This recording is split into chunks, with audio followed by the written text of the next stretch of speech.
Welcome to another episode of No Talking During the Movies. I am your host, Stephen Austin. I'm your co-host. My name is Tank. Tank is Mel Gibson, and I am Frank Grillo. I will wear a leather jacket at any chance I get, and Tank will apparently be forgiven no matter what he says. That's true. Seriously, what is Mel Gibson still doing in movies? I don't know, but I tell you this. He's got the best voice of anybody in the world. Dude, his voice is so good. It's so good. I mean, it's unbelievably, like, he should be honestly, if he hadn't screwed himself, he would be iconic right now. Totally, absolutely. And it's really sad because, like, I love him in this movie. We're talking about boss level today, by the way. And this is Frank Grillo and Mel Gibson are in this film. And Mel Gibson's really good in it. He's got a really small role, but he's good. He's the antagonist, but he's really good. The only thing Mel Gibson's ever been bad in is real life. You know what I mean? For real. I mean, like, you can't point to a Mel Gibson performance and be disappointed with it unless you're talking about his phone calls, because he's incredibly talented. He's not a good human being. Yeah. So, we will be talking about that movie Boss Level a little bit later. We will not be spoiling it, so we're just going to be giving general thoughts and opinions. But why don't we jump right into some trailers? We've got, I think, some pretty good ones today. One that I know you'll love, because you sent it to me. One that I know I'll love, and one I think both of us are like, maybe. Is that about right? That's about right, yeah. Okay, so we'll start with the maybe one. Shadow and Bone on Netflix. This is immediately when it started, and I kind of got a view of the visuals and, like, the crazy magic stuff going on. I was like, based on bestseller, based on bestseller, based on bestseller. And then it was like, based on the bestseller. I was like, I knew it.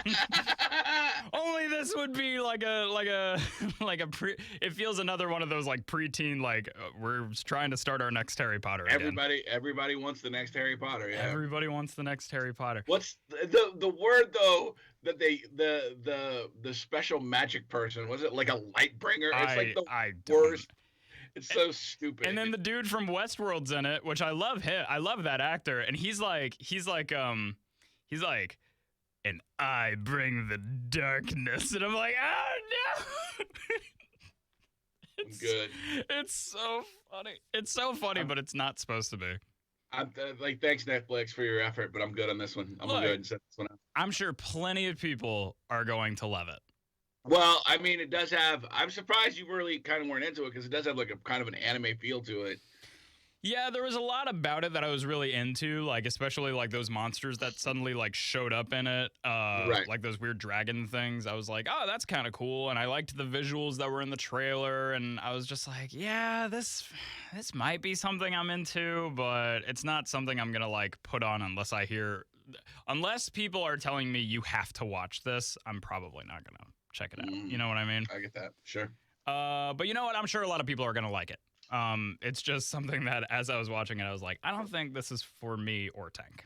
Definitely not for me. Definitely not for Tank. And no offense to anybody who likes that stuff. Sure. I mean, that's your thing. It's just not my necessarily thing.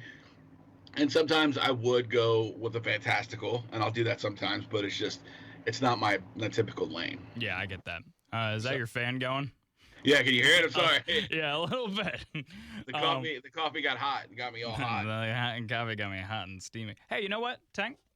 Mm-hmm. Cheers, buddy. Cheers to you. Cheers. Oh, cheers to you, my friend. Thank you.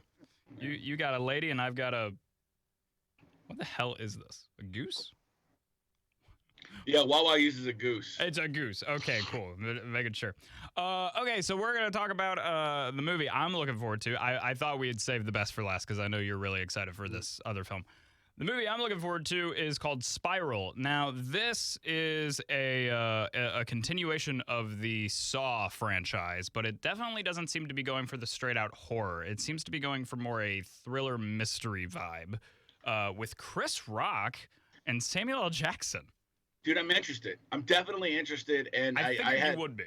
I have no interest in Saw or any of that type of, movie. Is not really my genre, but before I knew it was a Saw thing, I was like, okay, this, because I'm curious to see how Chris Rock would do in a role like that, and He's playing it serious.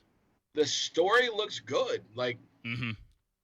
looks kind of exciting and creepy and thrillery, and I'm into it. So, um, not you know, not for nothing, but I mean, I feel like I would check this out just to see, you Yeah. know, And, what happens. you know, I'm definitely more open to horror. It's not a genre that I go out and, you know, look for essentially. And I've seen 3 Saw movies. Like, I haven't seen them all. I wasn't a huge Saw fan, but the fact of the matter is, the end of the trailer is Chris Rock with the handcuff and the saw in his hand. Mhm. Like, he's chained to like a pipe and he's got a saw in his hand. And I'm like, oh my God, they went for like the classic. You know, and that was like a weird, almost like nostalgia that I got. I was like, oh, that's cool. It's like a callback to OG Saw. And I'm sure a lot of fans of the series are really going to like this film, even though it's not necessarily a horror film. They when the first movies came out, when the first Saw movies came Yeah. out, Tobin Bell, you remember how scary he was in those Yeah. movies. I worked on a morning show, and we were interviewing Tobin Bell, Oh, no. and they had Tobin Bell make specific personalized threats to me Oh, that's awesome. in his scary Saw voice, and it was There, it was not fun. I There's- was like, I don't like this. I almost wish you were a fan of the movies when that happened, just Yeah. so you see the movie and then now you have the audio of Jigsaw in your ear, like telling him he's going to kill you. I'm gonna kill you. And I was like, ah, Oh, no, thank you, It's please. not fun for me. So great. Let's do something else.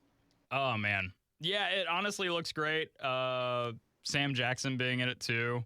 Like, I don't know about great. I'm interested though. I mean, like, I feel like because Chris Rock has been kind of like stepping up his dramatic game with Mhm. his run in Fargo, which I didn't watch, but I wanted to, and this, and then Sam Jackson. Come on, you can't really go wrong with Sam Jackson. It's true. mean- There's a so I went back and watched the other trailer because they did one from like, by the way, the other trailer ended with the tagline coming out 5/15/20. Oops. Wow, that was a while ago, wasn't it? It was. But the trailer ends with Sam Jackson doing the "Do you want to play a game, mother?" And I was just like, they know why they hired him. It's so funny because he just takes over every movie. It doesn't He even matter. really does. I would like to see a Little Orphan Annie with him as Daddy Warbucks. Clean up your room, mother. Oh, dude, that would be so great. But yeah, Spiral. I'm definitely super interested. I think it's gonna be. Here's the thing: the bar is always a little bit lower for horror films, and because this is coming from like the realm of horror, it immediately already has like a higher part for me. That's why I'm saying it's gonna be great, because I know it's gonna be better than the last like however many Saws we've gotten. We've got a lot of Saws. Yeah, we've got a lot of Saws. All right, you sent me this trailer, and in the email you even said this might get me back into the theater, which shocked me, by the way. But I was like, damn, this better be good. And it's Jason Statham. What is he, just like a SWAT officer? Is that what he's like hired as? No, that's just an armored car company. Oh, it's just an armored car company. Yeah. Why did I think So- you? Okay. I think it's probably just because there's a lot of tactical gears and stuff like that. That's like that's what I'm seeing. So maybe my mind just like auto-corrected to, okay, he's a part of he's a part of SWAT. No, but- he's part of a. So this trailer, I've watched it. I've watched it. I bet 10 times. Yeah, the action already, like, there's a little moment where he's like waiting by the side of the door and he like pulls up his pants a little bit, and I'm like, that was cool. So, and it's Guy Ritchie, which Yes. First of all, I love Guy Ritchie. Can't go wrong. He does action great, but also he allows Jason Statham to be the most absolute cockney he can be. And he's like, so what you're telling me is you would do anything, but what you're saying is you've done everything. You know what I mean? Like that's something he says in the thing. Right. And everybody in this movie, like honestly, dude, this is like low key like a super great. Josh Hartnett's in this movie. Mm-hmm. I don't know the guy's name, but he always plays a henchman, and he was in an FX show called Lights Leary, and he Lights Out, and he's an awesome actor, and he's a good bad guy, and I guarantee you those two are in on it. So what you're looking at is in the trailer, these guys who run these armored cars, they're supposed to just give people the money so that they don't get hurt. That's like the whole thing. But like Jason Statham is joining underground because in the flashback in the trailer, it looks like one of these and it looks like this armored car company particularly gets knocked over quite a bit. Pretty often. Which is, yeah, so. But also, if somebody's on the inside and they're like a part of it, that's probably why. Absolutely. That's exactly what you're going to find out. I'm certain of that. And his kid and his son gets killed by one, his son doesn't work there. He just happens to be in the wrong place at the wrong time. Right. Which I'm sure we'll find out that wasn't the case either. You know what this feels like? This movie feels like a modernized 80s action flick. In what way? I just think the premise of, armored car company driver, like, doesn't let the money get away. Like that kind of thing. Well, but it turns out he's actually hunting armored car robbers. Sure, but that's how the 80s trailer would be. Let me he's tell just an armored car driver who protects your money. He's got every dollar on lock. So speaking of the 80s, there's a terrific 1980. This will be my recommendation. Never mind. I'll tell you later. He hits like a truck, an armored truck. It's like Money in the Bank for his revenge. So I mean, first of all, you got a revenge movie. Yes. I'm erect. Second of all, all right. You got Jason Statham. I'm there for that. You're super. I'm super. Right. It's like, oh, come on, I can only get so erect. But this look. I mean, I was like, I was shaking my wife. I was like, baby, look at this. Look at this. Right. Yes, I'm so excited for this movie. This is one of the most excited I've been for a movie in a long time. That's crazy.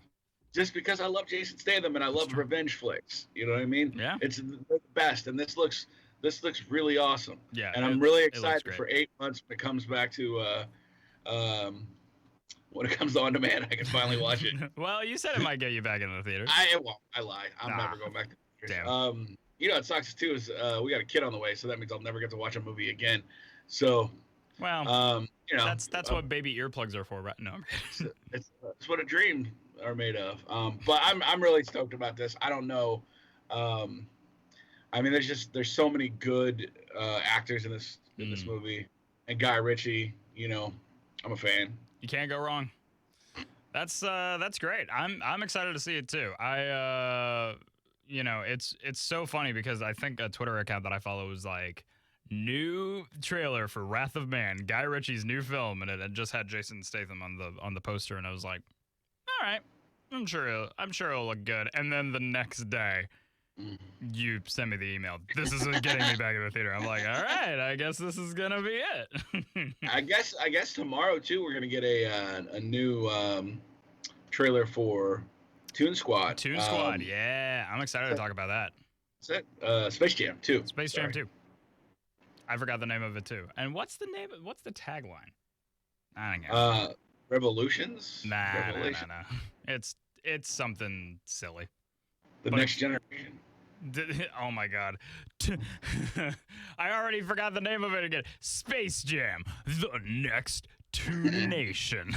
That's what they'll call it.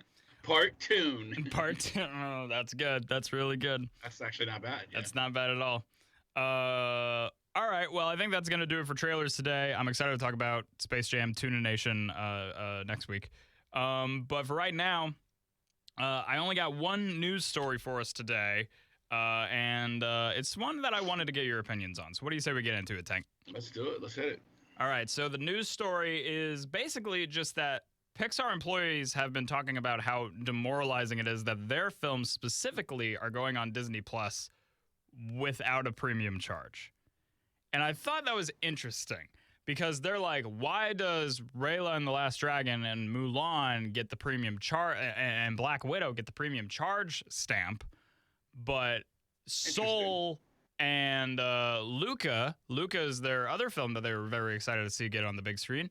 They're going on Disney Plus without a premium charge. They're going to go on just, for everybody to watch who already have Disney Plus. Now, I have been very vocal about how much I hate premium charges, but I didn't even take into the account that people who worked on these movies probably want to see them go on the big screen and at least want people to, appreciate them enough. You know what I mean? And not just something you could put on. It's not a Netflix original movie that you could never see and feel fine about. This is a Pixar animated film.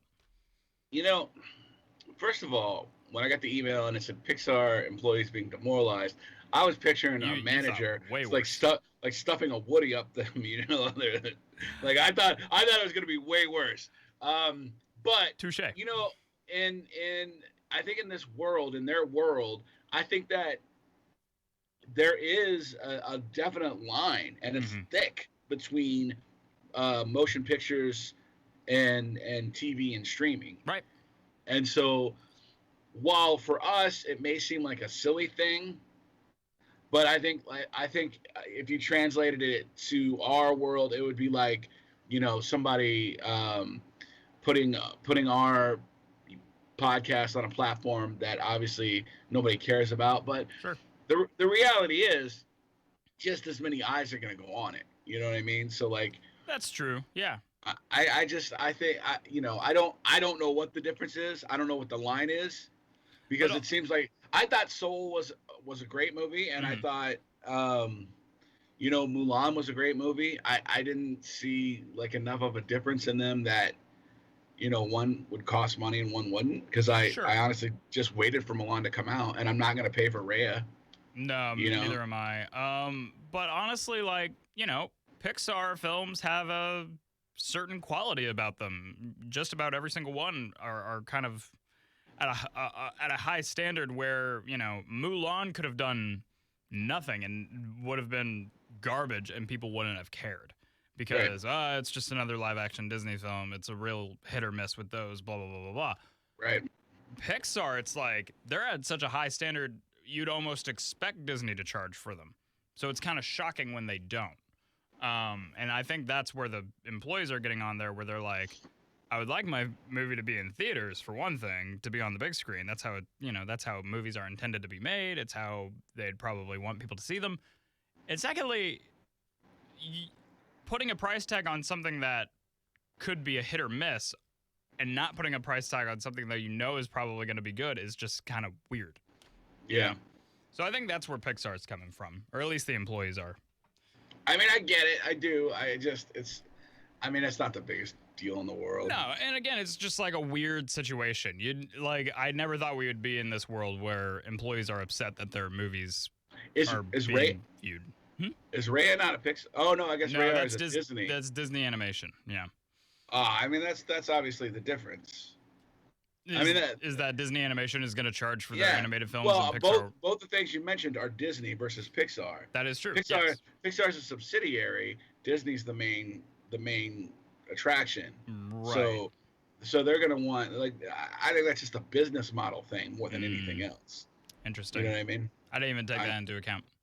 Yeah. So now that I think about it, yeah. And Marvel, obviously Marvel's your high shelf property. God. Yeah. And you're gonna want to make money off of that, because first of all, you've got a lot of money into it. That's true. Yeah. And at this point, with Black Widow, I don't know how much it costs to shelf a project like that. Oh my God, for the amount of time they have. It was supposed to come out May of last year. Yeah. All that marketing, the marketing alone, tens of millions of dollars, and then you're still marketing it.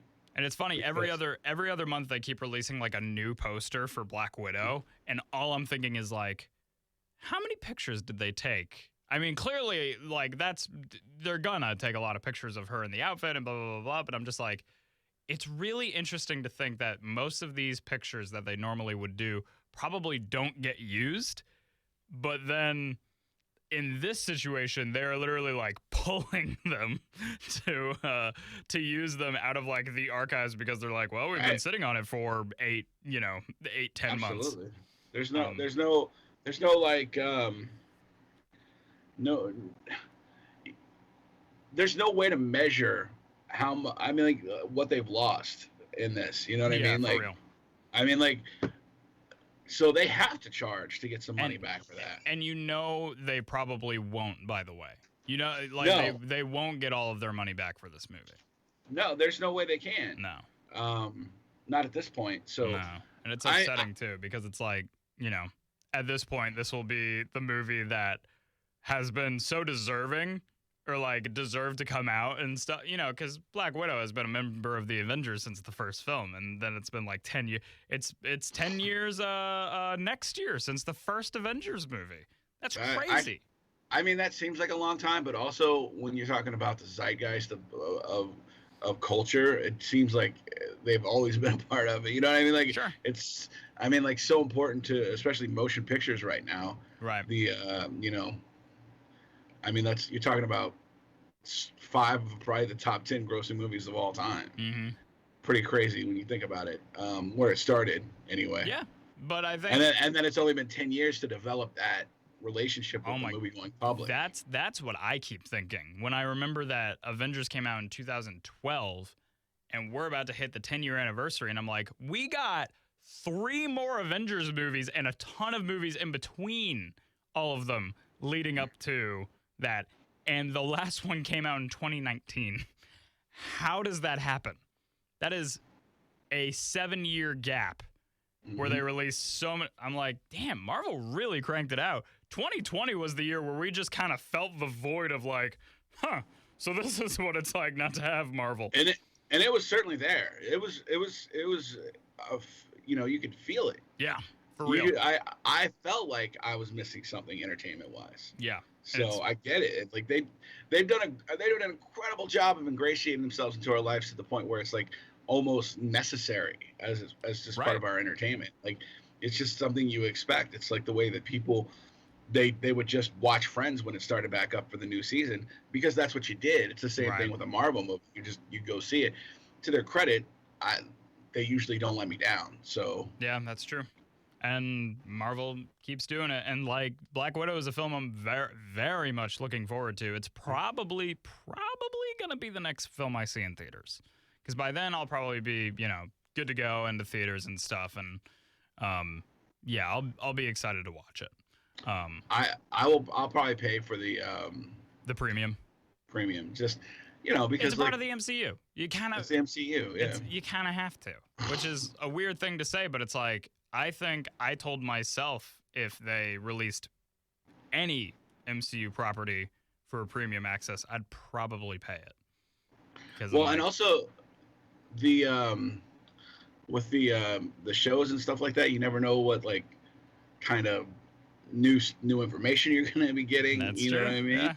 So, and I'm one of those people who like to be wrapped up in all of it. So I'm excited to see. I'm really excited to see that movie. And I don't know. I'm just ready for more MCU, which we'll be talking about a little bit later. But first, I thought it would be good if we talked about Boss Level, a film that you recommended to me that I watch. And for those who may be wondering, we will be talking about Godzilla vs. King Kong next week for a little review and discussion. So I'm excited to do that. But for right now, Boss Level with Frank Grillo, Mel Gibson, and I'm probably the only person in the world that when the movie started and I saw this big hunkin' henchman guy, I said, "Is that Will Sasso?" No, I didn't. You did it too? I literally was like, "Is that Will Sasso?" And then I was like, "It's Will Sasso." I didn't realize Will Sasso was so large. I didn't realize he was that big either. He's like at least 2 feet bigger than I thought he was. Well, I remember we talked about Boss Level a while ago. Yeah, from the trailer. It's so weird because now we live in an era where, you never know where movies are gonna pop up. They're kind of like whack-a-mole. You know? Yeah, it's like when we watched the trailer, I totally forgot it was gonna be a Hulu thing. So when Yeah, you were like, it's all on Hulu, I'm like, oh, all right. It was a free movie on Hulu. Yeah, which is like unbelievable because it's so good. And Frank Grillo, dude, my God, this guy looks like 56 years old, and he's just shredded. I'm gonna be honest with you. The entire movie, I just kept kind of like kicking myself, going, I'm so sad you were wasted in the MCU. Yeah, absolutely. Like, he was Crossbones, and I thought that was cool, but also like, dude, you could have been a real hero or like a solid villain. Yeah, absolutely. He's so good, and he's good in this movie. He's so good, and he's so just like this movie. And I don't want to give too much away. We're not going to spoil. But if you've seen the trailer, you basically know the plot of the film. It's Palm Springs. It's Groundhog Day. Edge of Tomorrow. It's Free Guy. You know what I mean? Edge of Tomorrow. I didn't see Edge of Tomorrow, but I good. might check it out now. Very good. I was actually super surprised by this movie because again, Mel Gibson kind of on the outs with Hollywood. Still kind of fringe doing it, but I just watched it because I thought, this would be some stupid action. And then, and I love that. I'm into that. So, but when I started it and I started watching, I was like, okay, this is pretty good. First of all, Gronk, you got Gronk on the minigun, and in the very beginning, and that was interesting. And then it's so funny, like the way he does the action and narrates it. It's just, dude, it's so good. The opening scene of him like dodging everything and getting coffee sold the movie for me. I mean, the whole thing was just like he's some good quips in there. He's made some good jokes. I was very, very happy with that movie, and I thought, and there was some really genuinely sweet, good moments in it too. Yeah, they deal with without spoiling, because I don't think this was really in the trailer. They deal with some familial stuff that really I was kind of groaning over when they introduced it. Just because I'm like, it's going to be one of those like action films where it's like, this is something that they have to fight for. But they do it in a way towards the end of the film, if you know what I'm talking about, that it completely changed my opinion. I was like, absolutely. This is, I live for this.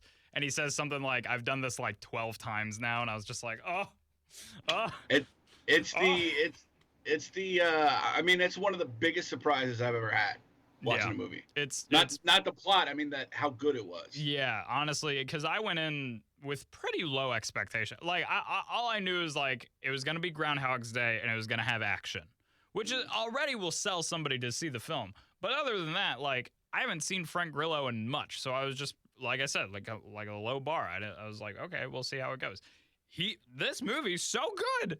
And the colorful characters that they have as like the assassins chasing after him. That I thought was one of the most fun parts. Is how much fun. Yes. What was the female assassin name? Hold on, I'll look it up because her whole thing was so great.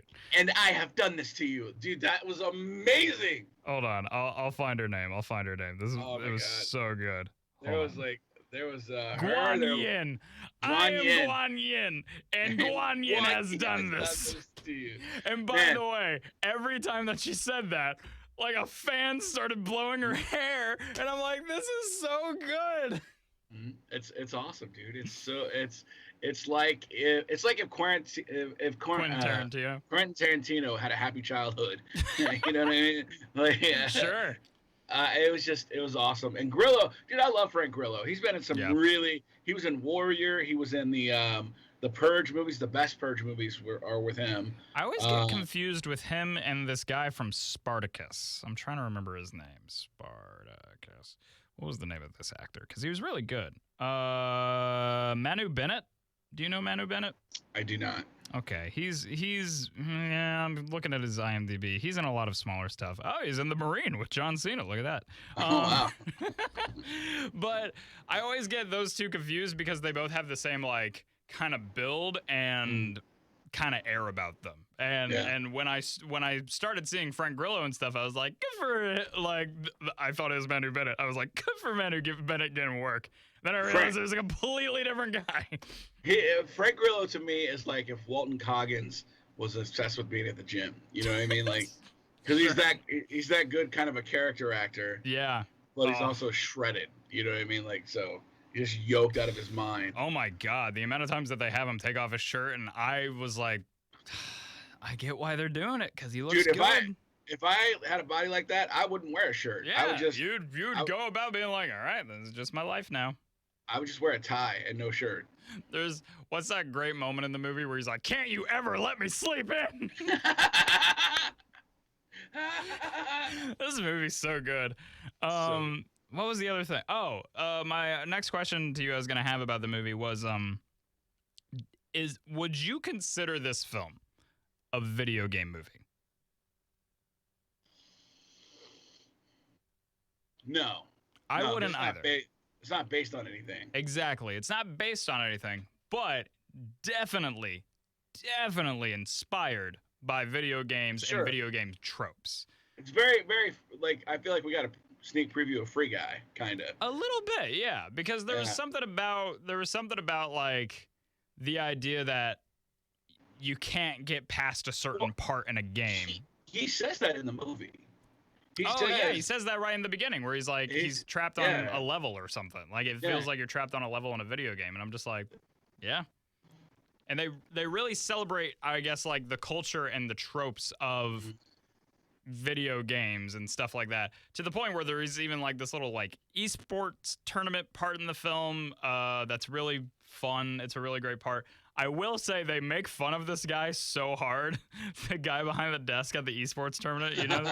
And all I'm thinking is like, I feel like it's weird when your movie is so celebratory of video game tropes, but then you're also having like the lowest bar of like, and here's the 41-year-old who dedicated his life to video games, and he's a huge nerd. And I'm like, it's kind of weird to be celebrating video games and at the same time being like, if you're an old gamer, you suck.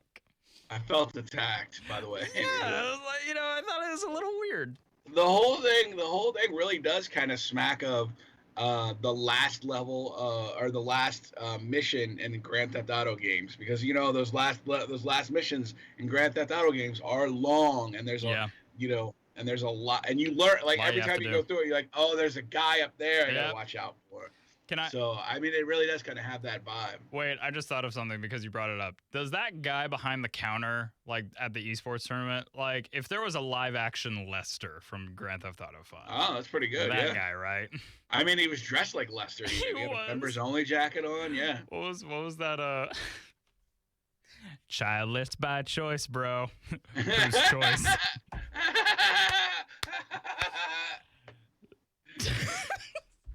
So good. It's such a good movie.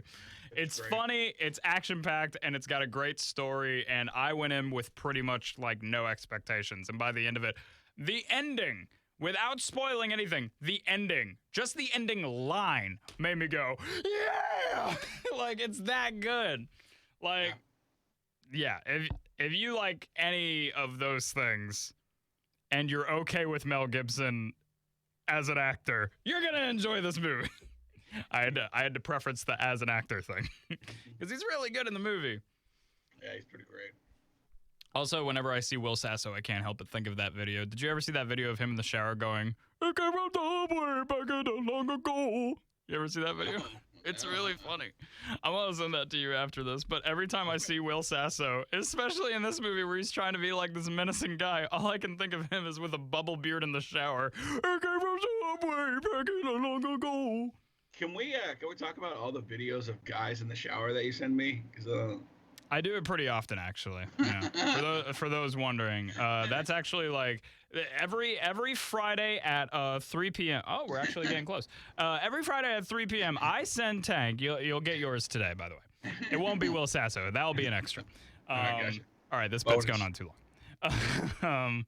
So let's give our recommendations real quick, and then we can finally talk about Falcon and the Winter Soldier episode 3. So Tank, what do you got for us today? You kind of teased it earlier. I did, and it just came to me after we were talking about Wrath of Man and 80s movies and armored cars. It is a movie called Armed and Dangerous. Damn it. Okay. Armed and Dangerous with Eugene Levy and John Candy. Oh. Canadian comedic geniuses at the height of their power. Eugene Levy is a failed lawyer who goes to learn how to be part of this armored car school. It's got Meg Ryan in it. It's got Tiny Zeus Lester in it. Yeah. And it's awesome. It's funny, and there's probably some problematic stuff in there at some point because it was the 80s and they did dabble in problematic things and themes. But John Candy is terrific in this movie. Eugene Levy is awesome in this movie. Very funny, and also, kind of pertinent to what we were talking about today. Dude, Jonathan Banks is in this movie too. I don't know who that is. The security guard. Oh God, what was his name? Mike from Breaking Bad. Did you ever see Breaking Bad? Oh my God, yes, of course he is, because Yeah. he was in Beverly Hills Cop also. Oh, I forgot he was in Beverly Hills. He was like a bad guy's right hand man. That was his whole thing in the 80s. What's with him and just being like a henchman, but a menacing one at that? He's got the look, man. Yeah. He's got the look. All right, I want to ask you, Armed and Dangerous, what do you think the IMDb score is on this? Do you think it's above or below a 6 out of 10? I would say it's below, probably. Below 6 out of 10? Yeah. Above or below 5 out of 10? Above. Damn, right on the money. You must have looked this up before. It's No. It's. All right, let's see if we can go even more specific. 5.5 out of 10. Above or below? Below. Ah, so close. 5.7 out of 10 on IMDb. I mean, that's low. That's really low. With a Metascore of 17. It's so funny. There is this picture that just came up on IMDb of what seems to be Eugene Levy in a leather outfit and John Candy in drag. So that's fun. Yeah, they have to escape. Oh, okay, they have to escape. But of course, and in the 1980s, you could fool anybody just by dressing up as the opposite gender. It's very true. I really happened in a lot of movies. I really should check that out because that sounds awesome. And I've been John Candy-less for a while. I mean, I know all of us have, but I just mean like I haven't seen a John Candy performance in a while, and I don't think I've ever seen that movie. It's kind of an underrated one. I believe I saw it at the drive-in. Wow, so, that seems like a drive-in kind of movie. I looked at the poster and I was like, I would see that poster at a drive. It's a fun movie though. Because John Candy's a former cop, right? And he's just trying to he gets back into armed security. Oh, there's so many good scenes in that movie. Oh my God, I should really check it out. All right, that's a great recommendation. Mine is a bit more of a feel-good thing. I was thinking the question came to me like, if you were feeling down one day or sick, like let's say you were feeling sick one day and you just needed something to like perk up your spirits, what kind of movie do you think you would watch? You know what I mean? And my recommendation is the one I was thinking of. But now that I've brought the question up and we still got plenty of time, Tank. What kind of movie do you think you would watch in that regards? Something that would just like boost your spirits on a day that you're just not feeling it. I like something like a Rudy, maybe, or like Rudy's something kind of nothing too heavy, definitely. Right, nothing that's gonna make your sinus headache worse while you're crying. Right. Yeah. Exactly. Sure, I get that. My answer is Singing in the Rain. Oh, I classic. Absolutely love. It was so funny because I was scrolling the other day and a clip from Singing in the Rain came on and it just boosted my spirits. And it's the scene where she's behind the curtain singing, and it's what's her face, the one who has like the horrible voice mouthing along to the words, and then the other ones start like dancing around the wire and they start pulling it so the curtain opens and the audience sees it. Oh my God, it's so good. I've never seen it. You've never seen Singing in the Rain? No. No, really?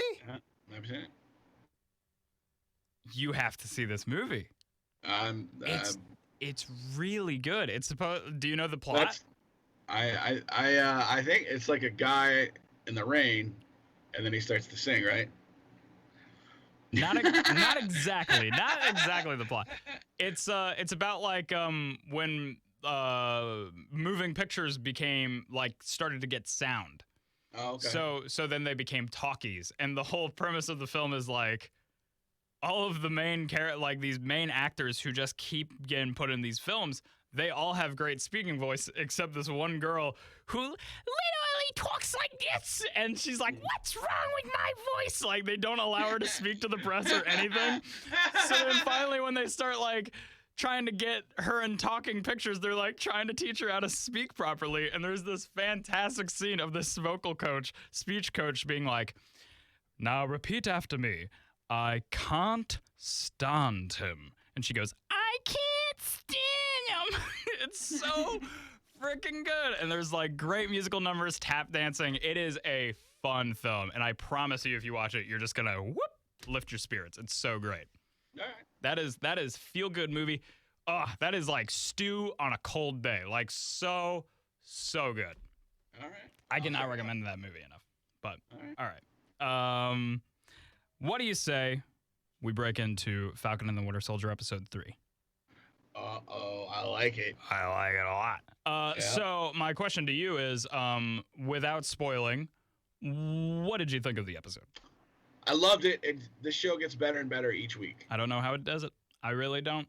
Like, because as it started, I was like, I feel like this episode's not going to do as much as I wanted to. And it did. It did everything I wanted it to. Yeah. Honestly, so good. Cannot recommend it enough. If you have not seen it, please leave now, because we are about to do spoilers, because this episode focuses on a certain villain that I'm very happy to see return into the MCU. So, final chance, get out now while you still can, because we are talking about Baron Zemo. Baron Zemo. I love Baron Zemo. Like, just such a great bad guy, and like undercover badass. Like, dude, the scene where he's like, "Before you restored to my country, I was a baron," and he has like such good lines in this show. So great. And then like when he puts on his mask and he turns into a badass, that is so cool. I'm gonna be honest. I feel like they yada yada that he was rich. But yeah, I can see that. I can forgive it because it's so good. Like, he has such great lines. The escape from prison was really, really fun, especially with Bucky doing the, like, let's hypothetically say. And the whole time he's doing the hypothetical, you're watching the escape happen. And then right at the end, it's like, what is he doing here? It's so good. And like the dynamic between the three of those guys, the already kind of tumultuous relationship between Sam and the Winter Soldier, and then to add that element. And like another thing this episode does is plays with ambiguity a lot, because Zemo as a villain, you know what I mean? Like, he's a villain, but he's got, it's an Eric Killmonger-ish type of thing, where he's got motivation based on something that's real. Same thing with Flag Smashers. Right, you know exactly. What I mean? Where you kind of almost, in this episode, you start to be like, they're trying to feed people, and then they murder a bunch of folks. The moment they went into the secret lab, and saw Dr. Nagel, I literally was like, Dr. Nagel's going to die and Zemo's going to kill him. I knew it, because it's like, this is the guy that made super soldiers, and that is Zemo's code, is like no superheroes. Yeah. So, I thought that was very, very well done. I recognized the name of Dr. Nagel, because he is a character from the comics that has to do with some other characters in the show that excites me. I don't know if they're going to touch on it, because he's talking about Isaiah, because he's dead. But what? Oh, you're not talking about Isaiah.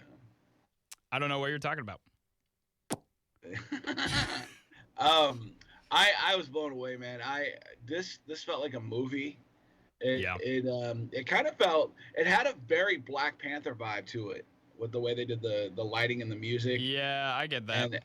And Madripoor is a cool city that I want more of. It's what I mean? It's literally like villain land in Marvel. And actually, Madripoor is used way more in relation to the X-Men in the comics. So this could also be a way that they're kind of like inching towards the X-Men into the universe. I loved it, and I loved Hightown, Lowtown. Lowtown. Sharon Carter comes in just being a badass. Yeah, which boy did she change. She doesn't give a F about any of these people anymore. Well, no, I mean she's been through a lot. You know what I mean? Like that's I think that's the message. The overall tragic flaw for these heroes is that they do a lot of good, but they leave a lot of destruction in their wake that sometimes gets pushed aside. That's what she calls out.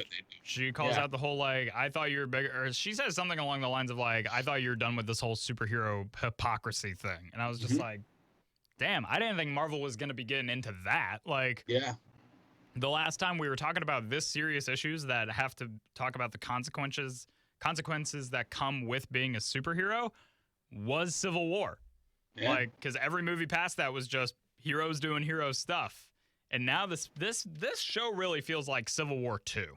You know what I mean? Like, it's just a continuation featuring characters like Sharon Carter, Bucky heavily, and what it means to be really Captain America, and seeing that from Sam's perspective, and getting a little bit of that from John Walker in this episode, because boy, John Walker just can't take the fact that people don't see him as Captain America, huh? Well, it's eventually going to drive him to the point where he can't come back from. No. And I think that's where we're headed. And you saw a little bit of that in this episode. Yeah. And I think there's a shot where it like kind of zooms in on him and it's like really shaky, almost like he's like intoxicated or something. I'm telling you, he's juicing up on Super Soldier Serum. You think? I think so. I think he's juicing up on Super Soldier Serum, and that's because he just I think John Walker just wants to be Captain America, like right, and that's all he wants. Like he thinks he's earned it, and he wants to be it. He's got his best bud on his back, but he doesn't have Captain America's the real Captain America's most trusted allies on his team. He doesn't have Sam or Bucky. Two people that Cap trusted with everything, and they don't approve, and that drives him nuts. And he's trying to get even closer, and I think he's juicing. I think he's juicing up with Super Soldier Serum. He'll never be the guy that Steve Rogers was before the Super Serum, which is why he got chose to be superhuman in the first place by Stanley Tucci. That's like the original reason that he got chose was because of his heart, because of his bravery, because of who he was as a person. Right. And this guy isn't that. He's just he's a good soldier, but he never was. He's always had the tools. You know what I mean? He was a jock. He was so for the shoes. He'll never fill the shoes. No. Absolutely never fill the shoes, and he knows that, and it's going to drive him crazy. I think it really is. I think he really does feel like this is supposed to be just like a title that's passed on from person to person, and I think he feels like he's earned it, and he has to be that guy. So when people don't see him as the star-spangled idol that is Captain America, it's driving him insane. I actually saw a really great analyst where somebody pointed out that, Captain America wouldn't, like, John Walker is being more of an Iron Man than he is a Captain America, where Steve Rogers would never, ever go out on a football field and have an interview about him and wave to the audience and, yeah, thank you, like, that's not Captain America. Yeah. And then comes the question of, would you throw your body on a grenade to save others? Captain America did that. And there's a line in episode 2 where John Walker says, well, yes, I've done it 4 times, actually. It's a thing that I do with my helmet. It's reinforced. Anyways, that's not the point. That's his line that he says. And the guy who's doing the analyst pointed out, that is Tony Stark cutting the wire. You know how they do the whole, I would just cut the wire. I would just cut the wire. It's a way out. And that is John Walker. He will take the way out. He is enjoying the spotlight. He is being more of Tony Stark, but he thinks he's Captain America. Right. And that ego mixed in with being a symbol is what's going to make him such a villain. Well, and also, is it maybe like an indictment on who we see ourselves as and who the rest of the world sees us as. Sure. You know what I mean? Like that's kind of like you saw that a little bit when they kind of raided the German bunker where the super soldiers were hidden, Right. and then said Americans are becoming brutes, even though most of the force there were German police. That's right. Yeah, but it's Captain America walking in. Representing. And they do.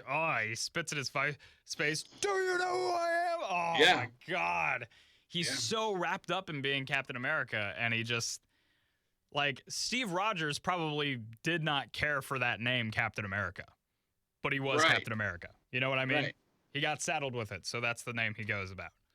But yeah, it's like it's so interesting how John Walker would rather be Captain America than he would Steve Rogers. Well, you think about anytime Steve Rogers took a stage or he did anything, it was for a purpose, and that purpose was to sell war bonds or to promote the war. And he hated what I mean? That he hated it. You know what I mean? So there was never a thing for him where it was about being famous or recognized or given respect for being this guy.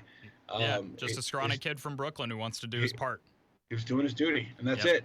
And that's a difference between these two guys, and why he chose Sam as the guy. And it's like as Captain America's arc grew, he became less like government like he became less attached to the government. He thought it was just don't play to their hands because you have to do what you believe is right. Well, and it was like it was more about doing the right thing than about doing the thing you're told to do. Exactly. And that's like, that was like where the rift happened, and it just this whole idea, where we are now. First of all, I'm so disappointed they have to wait another week to see what happens next. Honestly, I feel like these weeks are flying by because every time I get to wake up and watch like the new episode, all I think is like, I can't believe it's already Friday. But also the entire time getting to Friday is like, why isn't it Friday yet? I need to watch this episode. The Zemo guy, the Zemo character is playing out so nicely. I think that he's going to end up being, in the end, the guy who's been pulling the strings the whole time. That's an interesting call. I don't think he'll be the guy who's playing the strings the whole time, but at the end of the episode, at the end of the show, he's going to have everybody in his hands. He's going to have this power broker in his hands. He's going to have John Walker in his hands. I don't think he's the power broker. Because think about like when they were coming to get the super soldiers, they were all in Range Rovers, they were all highly paid, I don't think Baron Zemo would be the power broker because he hates superheroes. That's part of his code. But he's not, they don't work for him. They never did. They stole the super serum from him. Yeah, but why would he make the serum? He killed the scientist just so the serum doesn't exist anymore. Maybe he didn't get around to killing him the first time. Didn't know where he was. You know what I mean? I don't know. I just knowledge from the comics. They're two different people in the comic, so if they're playing it into that way. But again, this is the MCU. They could do that, and I wouldn't be surprised if they do. I don't know. I'm very excited to see where they go with this. Right before we end, let's talk about that ending, because the moment that Bucky saw that little black orb on the ground with the markings on it, I said, does that look Wakandan? It was, yeah.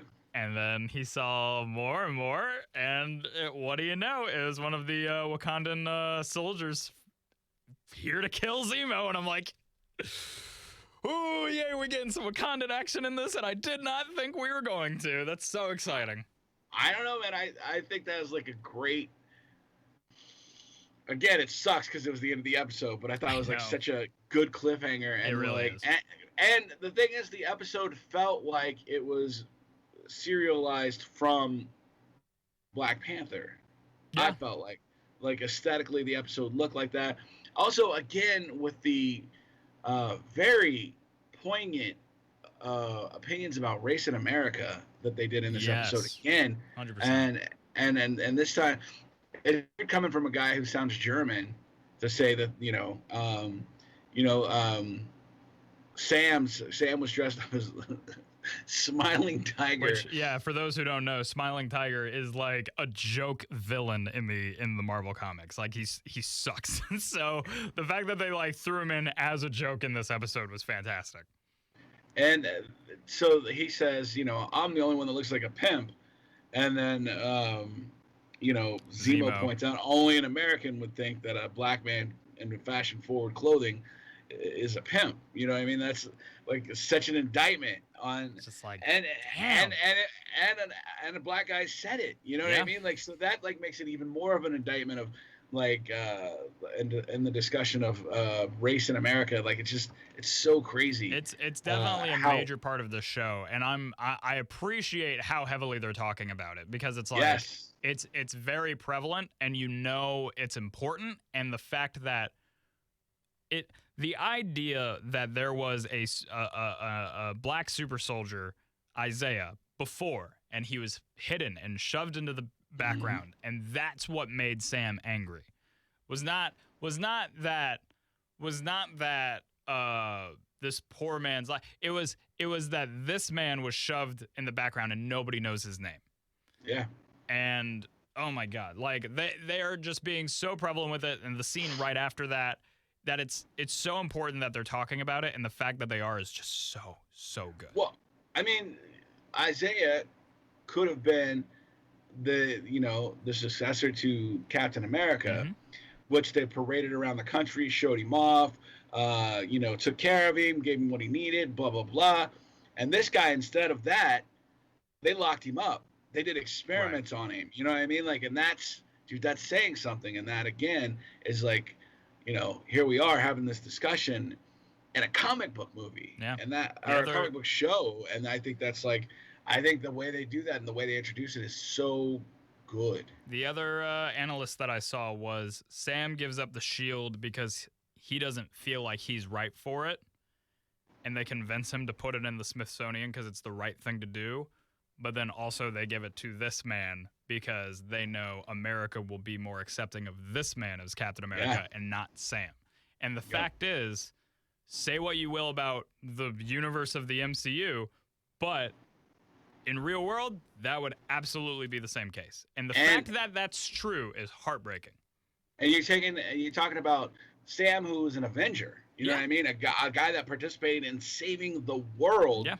Versus this guy who, he's a brave guy. He's a soldier. Sure. He's got the credentials, but they're not the same. You know what I mean? Like, that's saying a lot. And at the end of the day, is Sam giving up the shield? Right. Sam giving up the shield the same thing as taking a knee during the national anthem? I mean, like, is that what we're talking about, or is it just? Or is it?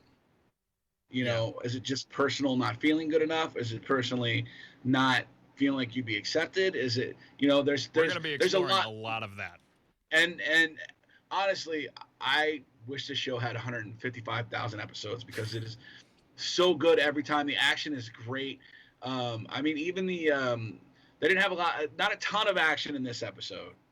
There was some, but it was mostly kind of expositional and getting us to find out a little bit about investigation of what's going on with the show. And we got to see Sharon Carter kick a lot of ass, which was fun. She kicked a lot of ass. She did some real good ass kicking, and she's got a whole black market operation going on ever since they got it. No. But a little gallery. You know what's weird is when they were talking about me and Sharon were on the run. I didn't know what he was talking about for a minute until this episode. Oh, really? I didn't know who he was talking about. So the fact that they brought her back and that just speaks more to again, she's a victim of that superhero shit too. Yeah. You know what I mean? Zemo is to a much stronger degree, but she was trying to do her part to help the world. Right. And it cost her everything. And all the Avengers got pardoned, but she didn't. Exactly. Yeah. That's that wake of destruction that heroism leaves. And I was trying to look for it. I don't know if anybody else noticed this, but maybe I was just like, my brain wanted to look for Easter eggs. And in that little like gallery of all the paintings and stuff, there's like a suit of armor in the background. And I swear to God, I thought that was an Ultron robot that she like salvaged. But I think that's just my brain just like really wanting that to be a thing. I think it was just a suit of armor, but it's just a suit of armor, yeah. But man, I'm so excited. I feel like the next episode's gonna be that Wakandan soldier. I wish I remembered her name because I know she has one because she's been prevalent in Black Panther and in Infinity War. But I think it's going to be her trying to get past Bucky, and he's gonna have to make the decision to like stop her because they're trying to keep Zemo safe. But then the issue of like that arm that you have is because of Wakanda. Like, oh my God, it's gonna be so good.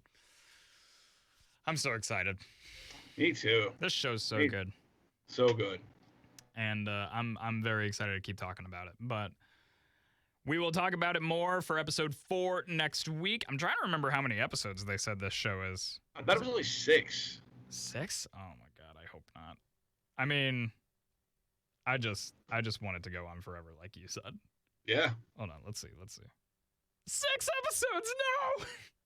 It's they have such funny moments too. We're They're halfway so funny. through the show. I'm definitely gonna rewatch this show for sure. I was thinking about doing that with WandaVision, but I don't think WandaVision's a super rewatchable show. This feels rewatchable because you get like there's a big mystery and you got it solved. You know what I mean? So it's kind of like. But also when rewatching mystery shows like you liked Knives Out, didn't you? I love Knives Out. Yeah. This rewatch of Knives Out is better than the initial watch of Knives Out because you're seeing you're seeing stuff happen.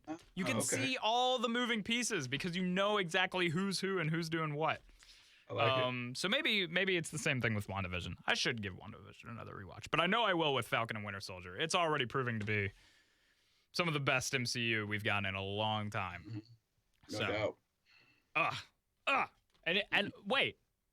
Okay, no. I had to think. I was like, did he even get to use his wings in this episode? And he didn't. No, not once. He didn't. All right. Well, maybe next episode. All right. That's going to do it for today. Thank you all so much for watching on YouTube and following us on Instagram. And we will talk about Falcon and the Winter Soldier episode 4 and Godzilla vs. King Kong next week. So I hope you will join us for that. Tank, how are you feeling? I'm feeling Falcon-rific. I was trying to figure out where you're going with that because you like paused and you were like, is this the joke I'm going with today? All right. Well, once again, I am your host, Stephen Austin. I'm your co-host, Tank. And we will see you guys next time for more Falcon and the Winter Soldier. Bye-bye. Blows kiss.